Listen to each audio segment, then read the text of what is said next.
Ayun. Go ahead.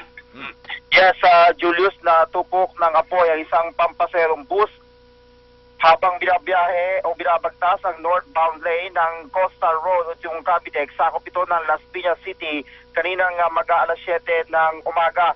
Agad na isinara ang northbound lane para bigyan daan ang pagresponde ng mga bumbero at para na rin walang madama na ibang sasakyan.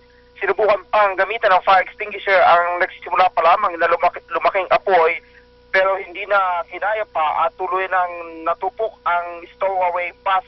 Ligtas naman nakababa ang lahat ng pasero na bahagyang nagpanik.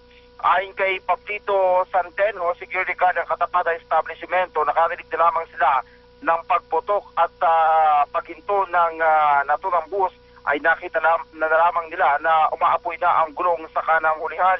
Ayon naman sa bus driver na si Johnny Muñez, galing silang Naik, Cavite at patungong Southwest Integrated Terminal nang biglang pumutok ang gulong ng naturang bus.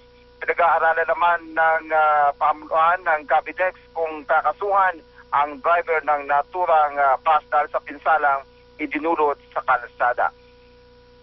Bago naman mag-alas 10 ng umaga ay nahatak na patungo sa impounding area ang nasunog na bus na nagdulot ng matinding pagsisikip sa daloy ng trapiko. Ito, Radio Patrol 42, Dennis Dato, ABS, CBN News, DCMM.